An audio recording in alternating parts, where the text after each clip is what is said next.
بسم اللہ الرحمن الرحیم. مجھے اب مثال یاد آ رہی ہے کربلائی کاظم کی، اسی پہ گفتگو سمیٹ لیتے ہیں.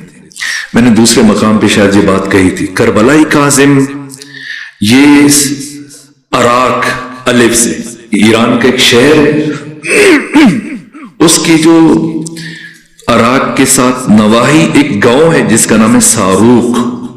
یہ یہاں کے رہنے والے تھے. 1300 ہجری میں پیدا ہوئے، ابھی 1445 ہے. 1300 میں پیدا ہوئے اور 1378 میں ان کی وفات ہو گئی. اپنے باپ کے اکلوتے تھے. وہ بہت مفلوق الحال اور غریب تھی، یہاں تک کہ ان کی خواہش تھی کہ باقی بچوں کی طرح یہ بھی جائیں مکتب میں جا کے قرآن سیکھیں. انہیں بہت لگاؤ تھا بچپنے سے قرآن پڑھنے کا، لیکن باپ کہتا اگر تم مکتب چلے جاؤ گے پڑھنے کے لیے تو گھر کیسے چلے گا؟ یہ بکریاں چرو، کچھ دودھ آئے گا، تھوڑا بیچیں گے، کچھ استعمال کریں گے، گھر چلائیں گے.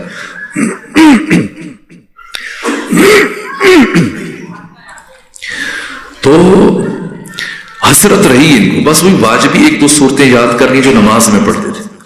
لیکن خواہش رہی ہمیشہ اگر کبھی کوئی عالم آتا ماہ رمضان میں ان کے گاؤں میں تو ان کے بہت قریب ہو جاتے، بیٹھتے، پوچھتے، مسئلے دریافت کرتے. لیکن ان میں خصوصیت تھی، جتنا دین انہوں نے سیکھا تھا اس پہ بہت دقت کے ساتھ اور باقاعدگی سے ان باتوں پہ عمل کرتے تھے.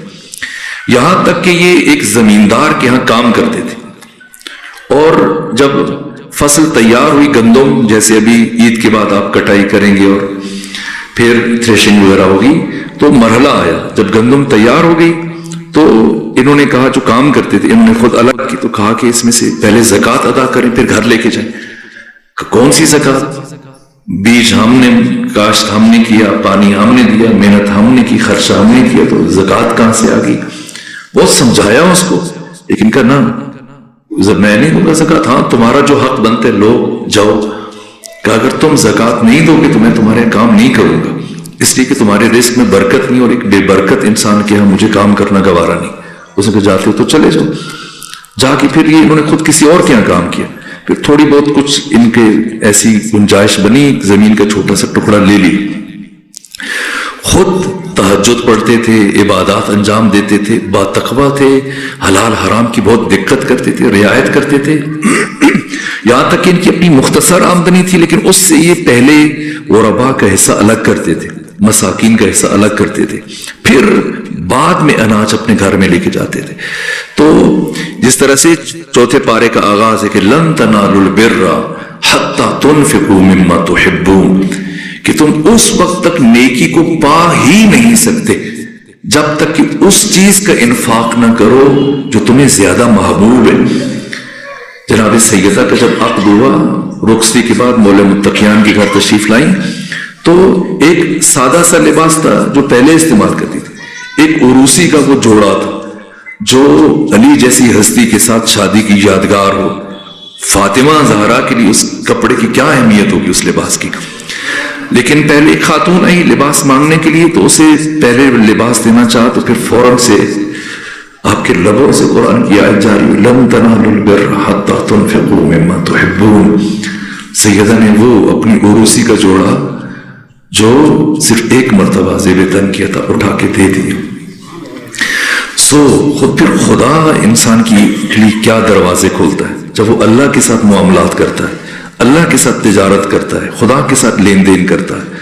خدا وہ کریم کے جو بن مانگے عطا کرتا ہے. اگر کوئی اس کے ساتھ معاملہ کرے تو خدا کا رویہ اس کے ساتھ کیا ہوگا.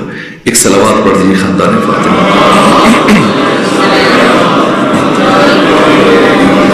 ایک دو سیل استعمال کر رہے ہیں تو مجھے تھوڑی ایسا ایسا ہے بھی بہت قریب، تو میں بھول جاؤں گا کہ میں کیا کہہ رہا ہوں. میں کافی دیر سے بھول رہا تھا.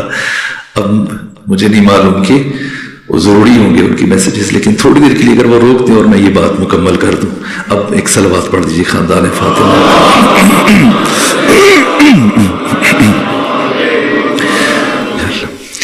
تو یہ کربلائی کاظم، انہوں نے یا اللہ انہوں نے یہ کیا کہ بے ادبی معاف میں خواہش کروں کہ وہ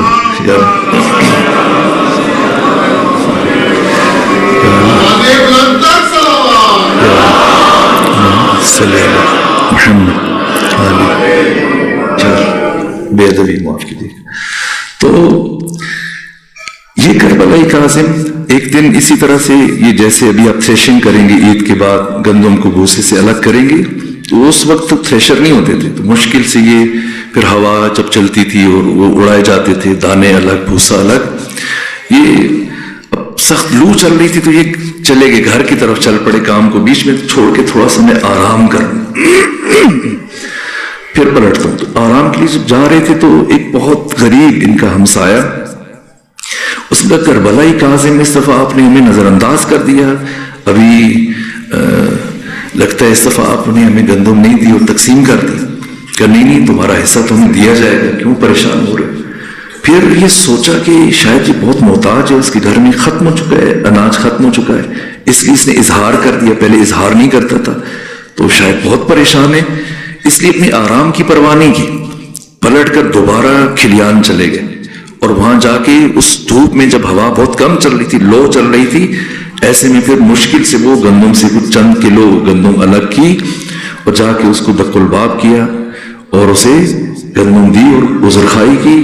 پھر تھک گئے اور کہا کہ چلو کچھ جب گھر نہیں جاتا ادھر امام زادہ تھا تو دو بھائی ہیں ساروک میں امام زادہ یحییٰ اور ایک دوسرے ان کے بھائی وہاں لیٹ کے آنکھ لگی تو پیغمبر گرامی اسلام کو اور مولا متقیان کو خواب میں دیکھا اور پیغمبر اسلام نے یا مولا متقیان نے فرمایا کہ یہ اوپر جو امام زادے کا گنبد ہے اندر جو آیتیں ہیں کہا اٹھو کربلائی کاظم یہ تلاوت کرو پڑھو. کہا حضرت میں پڑھنا نہیں جانتا. کہا جانتے ہو پڑھو. پڑھنا شروع کیا تو اسی دوران آنکھ کھلی تو زبان پر وہ کلمات جاری تھے اور اگلے لمحے محسوس کیا کہ میں تو مسلسل پڑھے جا رہے تھے انہیں لگا کہ میں پورے قرآن کا حافظ ہو چکا ہوں.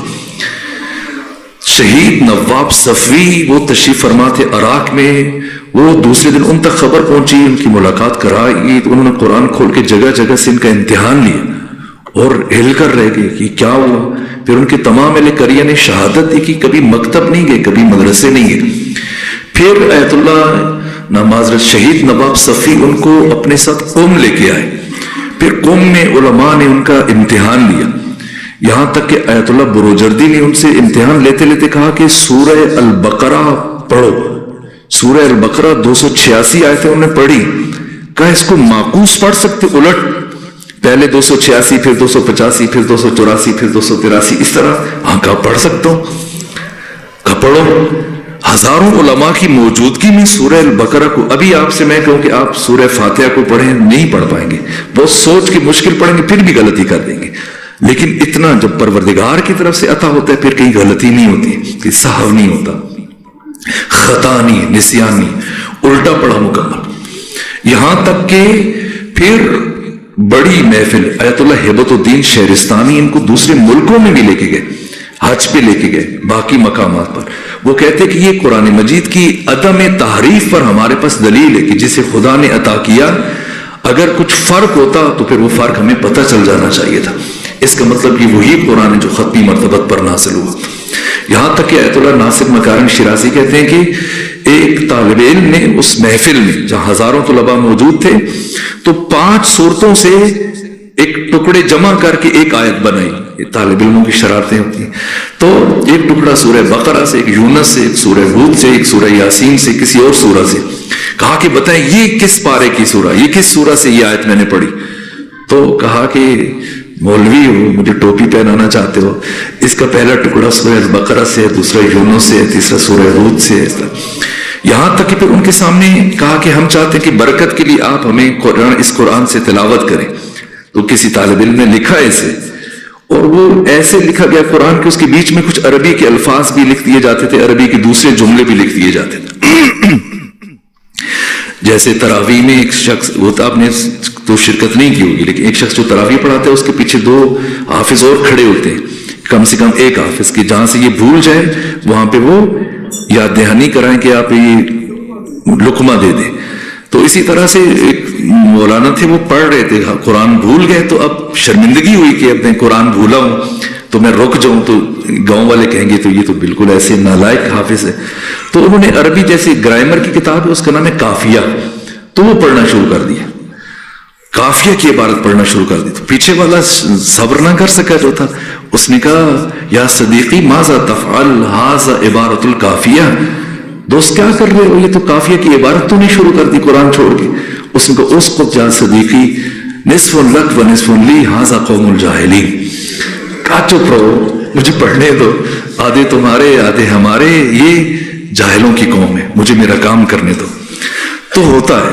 سو انہوں نے بھی یہ کام کیا کہ وہ قرآن لکھا اور بیچ میں عربی گرامر کی عبارتیں لا کے ڈال دی, اور ان سے کہا ذرا برکت کے لیے اس سے پڑھیں. تو وہ اب انگلی پھیرتے ہوئے پڑھتے, اور جہاں سے قرآن ختم ہوتا ہاتھ اٹھا لیتے, جہاں عربی شروع ہوتی دوسری ہاتھ اٹھا لیتے, پھر جہاں سے قرآن شروع ہوتا پھر وہ انگلی ٹیک دیتے, پھر اسی ترتیب سے آگے. تو یہاں تک کہ جب سب نے پوچھا کہ آپ کو کیسے پتہ چلتا ہے قرآن, حتی حدیث بیچ میں آئی تو آپ نے ہاتھ اٹھا لیا, پھر آیت شروع ہوئی, تو کہا کہ مجھے جو قرآن مجید کی آیات ہیں یہ نورانی نظر آتی ہیں, اور جیسے وہ نور ختم ہوتا ہے تاریکی شروع ہوتی ہے, میں ہاتھ اٹھا لیتا ہوں, پھر نور شروع ہوتا ہے, پھر میں ہاتھ رکھ دیتا ہوں. یہ اللہ جب کسی کو عطا کرتا ہے صرف یہ کہ انسان متقی بن جائے, تقوی اختیار کرے, جتنا انسان نے علم سیکھا ہے اتنا عمل کرے. ایک بہت اہم بات اسی ضمن میں, یہ واقعہ تو میں نے وقت ختم ہوا ہے, شاید مجھے یاد رہا تو پھر اس کو مکمل کر دیں گے. پروردگار ماہ مبارک رمضان کی ان انمول ساعتوں میں ہمیں وہ خاص حصہ جو اس نے اپنے دوستوں کے لیے, اولیاء خدا کے لیے معین کر رکھا ہے, اس میں سے ہمیں ہمارا حصہ حاصل کرنے کی توفیق عطا فرمائے. پروردگار ایسا نہ ہو کہ ماہ مبارک رمضان گزر جائے اور ہمارے اوپر گناہوں کا بار اور گناہوں کی کثافت اور ہمارے سینے اسی طرح زنگ آلود رہ جائیں. پروردگار ہمارے تمام گناہوں کو معاف فرما.